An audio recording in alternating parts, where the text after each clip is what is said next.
Sim, vamos falar de Planetary, porque este é um mundo estranho e temos de mantê-lo assim.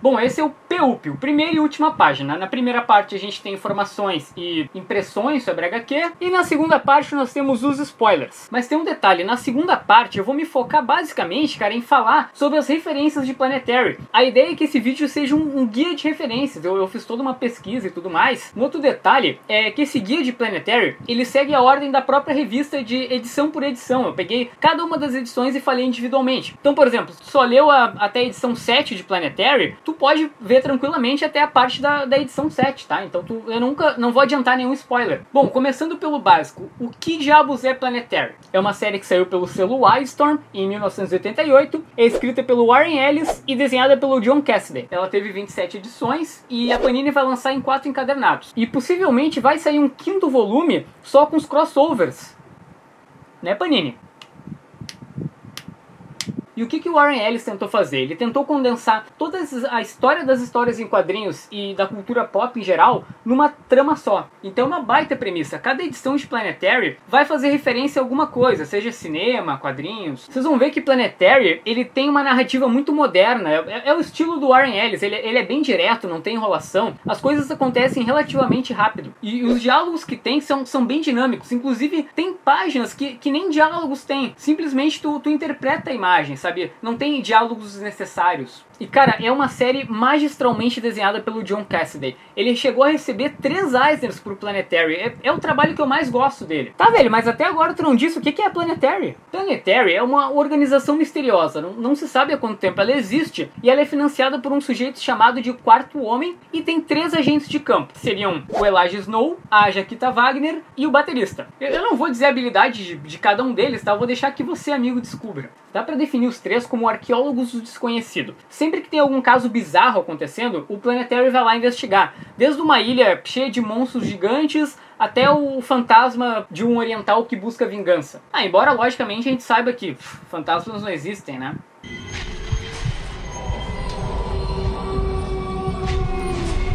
Cada edição de Planetary é dedicada a um caso específico. Então, por exemplo, aqui no volume 1, tu vai ter 6 edições, são 6 casos que eles vão investigar. Então, teoricamente, cada edição funciona individualmente, tá? Mas conforme tu vai lendo, tu percebe que existe uma trama muito maior por trás. Enfim, cara, essas foram as informações básicas, tá? Eu recomendo muito Planetary, é muito legal. Eu me diverti muito, cara, procurando as pequenas ligações que tem entre as histórias pra montar o quebra-cabeça.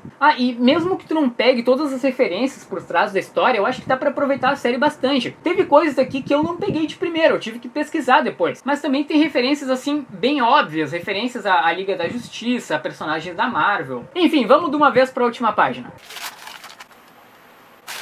E a palavra é spoiler, meus amigos. Eu acho que é legal, antes de mais nada, eu citar as minhas fontes de pesquisa, tá? A principal delas foi o Comic Pod, o podcast lá do Terra Zero. É o meu podcast favorito, então eu usei ele bastante. E uma outra foi um blog de um americano, The Explorer of the Unknown. É bem bacana, o cara vai pegando página por página e catando as referências. Embora eu acho que ele enxergou referência onde não existia, sabe? Começando logo essa bagaça, cara, logo na primeira edição a gente tem referências a personagens das revistas Pulp, aquelas revistas de papel de baixa qualidade que eram comercializadas no início da década de 1900. Temos o Doc Savage, temos meio que uma fusão entre o Sombra e o Aranha, temos o Fumancho também ali. Grave o sobrenome do análogo do Fumancho, tá? Que ele se chama Hark, esse cara vai ser importante. E logo aqui a gente é introduzido ao Floco de Neve, tá? Um elemento importante na mitologia do Planetary. Esse floco ele vai aparecer em praticamente todas as edições daqui pra frente. E pra finalizar a edição, a gente tem aqui uma aparição de uma Liga da Justiça genérica de outra dimensão. Edição número 2. Temos aqui várias referências a monstros gigantes de filmes orientais. Fica um elogio pra Panini por manter as capas originais antes de cada história, porque é através da capa que tu vai ter uma ideia do que a edição vai referenciar. Nessa primeira, por exemplo, a gente tem aqueles japonesinhos correndo dos monstros, né? Bom, e na ilha que o Planetary vai fazer a investigação, a gente tem vários análogos de inimigos do Godzilla. Tem o Mothra, tem o Ghidorah, entre outros. Cara, personagens que eu conheci vendo Ultraman, cara. Como era ruim aquele troço. Terceira edição, temos aqui referências a filmes de ação de Hong Kong dirigidos pelo John Woo. O John Woo é um cineasta chinês e, para vocês terem uma ideia, entre a década de 70 e 80, esse cara chegou a dirigir 18 filmes dentro desse gênero de ação. Claro que depois ele dirigiu muitos outros filmes, né? Inclusive filmes americanos. Tem aquele A Outra Face, de 1997, com o Nicolas Cage e o John Travolta. Dirigiu também nos anos 2000, Missão Impossível 2. Basicamente, o gênero desse cara é ação. E, inclusive, essa edição de Planetary tem várias cenas de ação legal, sabe? Tem aquela cena que o fantasma transpassa o carro e depois atira. É bem bacana. Edição número 4. Essa edição seria uma referência ao Capitão Marvel. Aqui a gente também conhece o conceito da sangria, que é uma via que conecta as várias dimensões do multiverso, que a gente descobriu lá na primeira edição de Planetary. E esse multiverso está representado, adivinhem só, pelo floco de neve. Ah, e aqui a gente tem também a primeira referência às empresas Hark, que manda um detetive investigar uma explosão que aconteceu numa das filiais.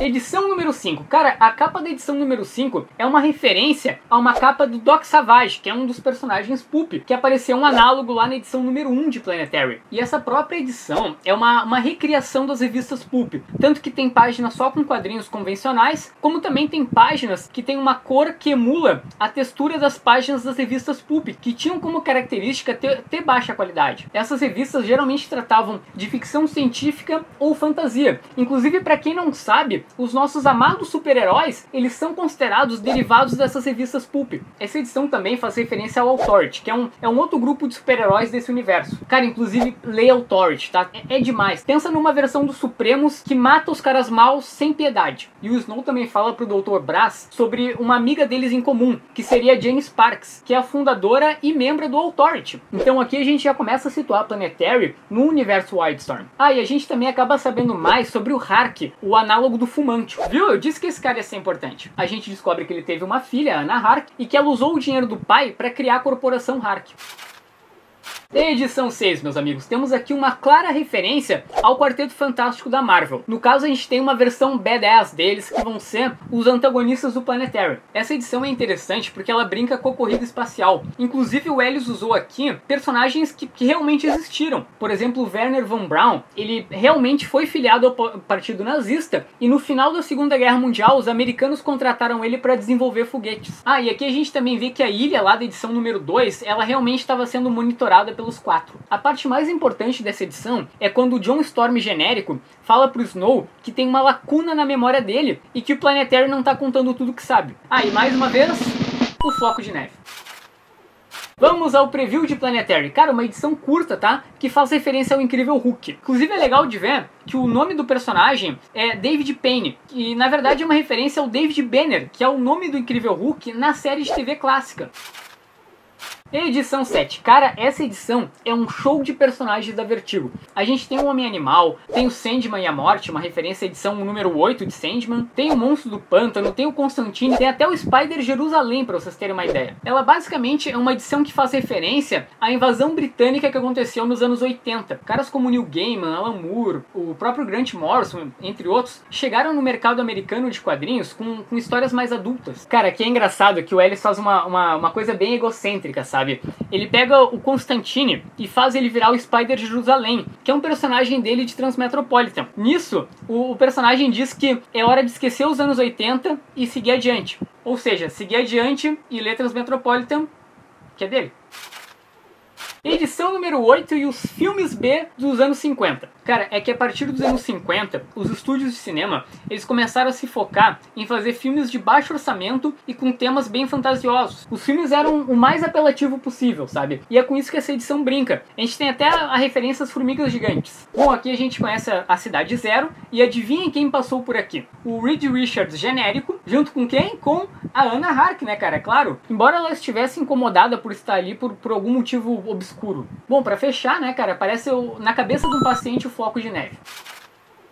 Nono capítulo. Cara, esse aqui é complicado, tá? Ele seria uma referência aos Invisíveis do Grant Morrison. Inclusive, a própria edição é dedicada a ele. Mas pra mim é complicado de falar porque eu ainda não li Invisíveis. Essa edição se passa em 1997, né? Antes da trama atual de Planetary. E nós descobrimos o que aconteceu com o antecessor do Snow, que é o Ambrose Chase, que é um personagem com poderes fantásticos, assim, meio Matrix, sabe? Ele aparentemente morre e a gente descobre que ele era filho de pacientes lá da Cidade Zero. No caso aqui, o Planetary está investigando uma corporação que os quatro controlavam, até tem uma referência ao Reed Richards genérico. Aqui também aparece o quarto homem recrutando o Ambrose. Ele até menciona que gosta de ternos brancos. O quarto homem gosta de ternos brancos.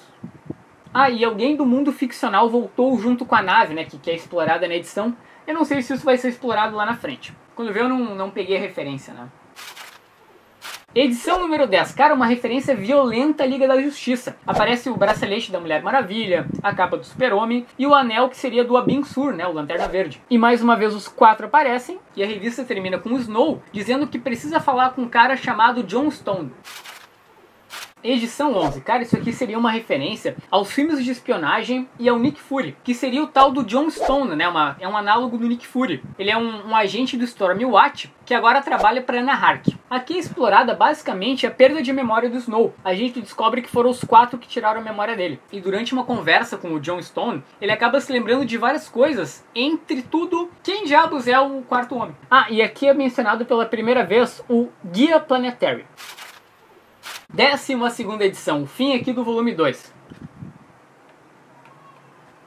Fim do volume 2 aqui, né? Cara, essa aqui seria uma referência ao Show de Truman. Isso eu não encontrei nenhum artigo falando sobre isso, tá? Isso foi o pessoal do Terra Zero que disse, mas eu acho que faz todo sentido. Além da capa ser bem parecida, né? Aqui o Snow vai recuperando a memória aos poucos e acaba descobrindo que estava vivendo uma grande mentira. Que tem tudo a ver com o plot lá do filme do Jim Carrey, onde ele descobre que ele estava vivendo dentro de um reality show desde criança. E adivinhem quem é o quarto homem? Sim, o próprio Snow é o quarto homem. Conforme a dica que tinha sido dado lá na edição 9, sobre o terno branco, né? Até interessante que no final da edição 9, aparece que o quarto homem, ele foi dado como desaparecido depois daquela missão do Planetary. Então tu entende que a partir daquela missão em que, teoricamente, morreu o Ambrose, o Planetary se tornou um problema para os quatro. A gente descobre também que o Snow aprendeu muito sobre investigação com o próprio Sherlock Holmes, e nisso ele deduz que a Anna Hark teria armado aquela explosão que aconteceu no prédio lá na edição número 4 de Planetary. Ah, e aqui fica explicado também como o Snow sabia que a Jaquita Wagner fumava um cigarro a cada 2 anos. Isso acontece lá na edição número 1 de Planetary. Na verdade, os membros da equipe do Planetary já sabiam que o Snow era o quarto homem. Ele até dá um xingão na Jaquita por ter desobedecido às ordens e recrutado ele, mesmo sabendo daquela ameaça lá dos quatro de matar os outros membros da equipe. Ah, e aqui descobrimos também que o Guia Planetary era escrito anualmente pelo próprio Snow, né, o quarto homem. Bom, pessoal, era isso, tá? Espero que tenha ficado legal o guia, tá? Talvez eu tenha perdido uma coisa ou outra, então, por favor, me ajudem aí nos comentários, qualquer coisa. Um abraço.